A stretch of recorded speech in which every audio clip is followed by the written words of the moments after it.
Hello दोस्तों, आज हम प्रश्नावली 4.1 में सवाल नंबर दूसरे का तीसरा सवाल हल करेंगे। ठीक है, आपका सवाल दिया है रोहन की माँ उससे 26 वर्ष बड़ी है, उनकी आयु वर्षों में का गुणनफल अब से 3 वर्ष पश्चात 360 हो जाएगी।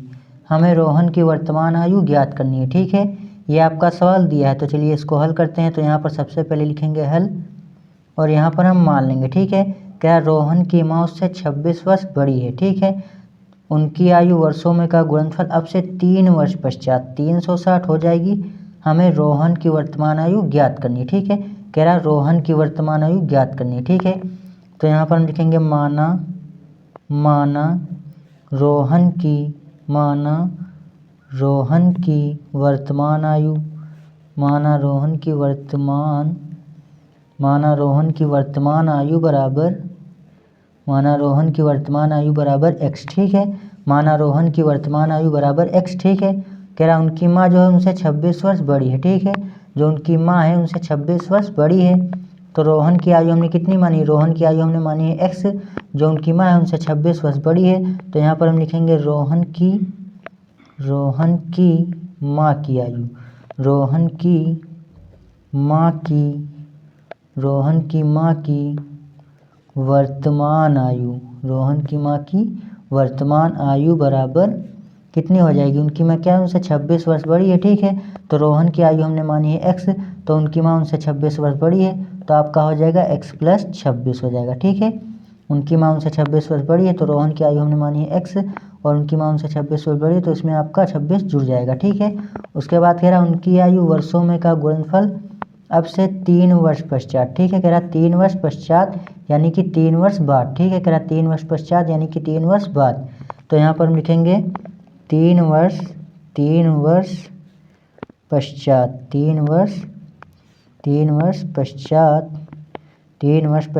रोहन की आयु, 3 वर्ष पश्चात रोहन की आयु बराबर, रोहन की आयु हमने कितनी मानी, रोहन की आयु हमने मानी है x, तो कह रहा 3 वर्ष पश्चात यानी कि 3 वर्ष बाद। ठीक है, तो आपका हो जाएगा x + 3। ठीक है, तो रोहन की आयु हमने मानी है x, तो कह रहा 3 वर्ष पश्चात यानी कि 3 वर्ष बाद, तो आपका हो जाएगा x + 3। और 3 वर्ष पश्चात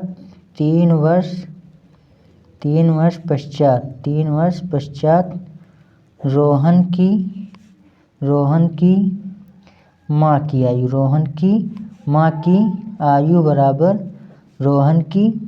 आयु बराबर कितनी हो जाएगी, 3 वर्ष पश्चात रोहन की आयु हमने मानी थे x, तो आपका हो गया x + 3। ठीक है, उसके बाद 3 वर्ष पश्चात रोहन की जब माँ की आयु हम मानेंगे तो आपका हो जाएगा x + 26 + 3। ठीक है, रोहन की माँ की हमने वर्तमान आयु कितनी मानी थी, x + 26, तो कह रहा 3 वर्ष पश्चात यानी कि 3 वर्ष बाद, तो आपका उसमें 3 आपका जुड़ जाएगा। ठीक है, तो 3 आपका जुड़ जाएगा, x + 26 में आप 3 जोड़ देंगे तो आपका कितना हो जाएगा, आपका हो जाएगा x + 3 जोड़ेंगे इसमें आपका आ जाएगा 29 आ जाएगा। ठीक है, 6 3 9, तो आपका आ जाएगा x + 29। ठीक है, उसके बाद हमसे क्या कह रहा है, इनका गुणनफल अब से 3 वर्ष पश्चात 360 हो जाएगा, यानी कि जो इनका गुणनफल है वो कितना दिया, गुणनफल आपका दिया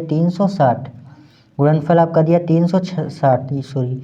तो यहाँ पर लिखेंगे प्रश्नानुसार, यानी कि प्रश्न के अनुसार अब हम चलेंगे। ठीक है, तो इनका गुणनफल दिया 360, यानी कि इन दोनों का हम गुणा करेंगे। ठीक है, x + 3 × x + 29, तो यहाँ पर लिखेंगे x + 3 × x + 29 बराबर आपका कितना दिया 360। ठीक है, ये आपका दिया है। अब हम क्या करेंगे, इनका गुणा करेंगे। ठीक है, तो x का x में गुणा करेंगे, तो कितना आएगा x² आ जाएगा। ठीक है, प्लस x का गुणा करेंगे 29 में तो कितना आ जाएगा 29x हो जाएगा। ठीक है, प्लस 3 का गुणा करेंगे x में तो कितना आएगा 3x आ जाएगा। ठीक है, प्लस 3 का गुणा करेंगे 29 में, 3 का गुणा करेंगे 29 में तो आपका कितना आएगा 3 9 27, 27 का 7 हासिल जाएगा 2, 3 दूनी 6, 6 2 कितना हो जाएगा 8 हो जाएगा। ठीक है, बराबर में 360 है तो 360 इसी तरीके से लिख लेंगे। ठीक, तो यहाँ से लिखेंगे x² + 29x और ये 3x प्लस है, तो ये आपका जुड़ जाएगा, आपका कितना हो जाएगा, आपका हो जाएगा 32x हो जाएगा। ठीक है, 32x। ठीक है, और ये प्लस का 87 इसी तरीके से उतार लेंगे। ठीक है, और ये प्लस का 360 है, बराबर के इधर आएगा तो क्या हो जाएगा माइनस का 360 हो जाएगा, बराबर में आपका 0 बचेगा। ठीक है, इतना आपका आ जाएगा।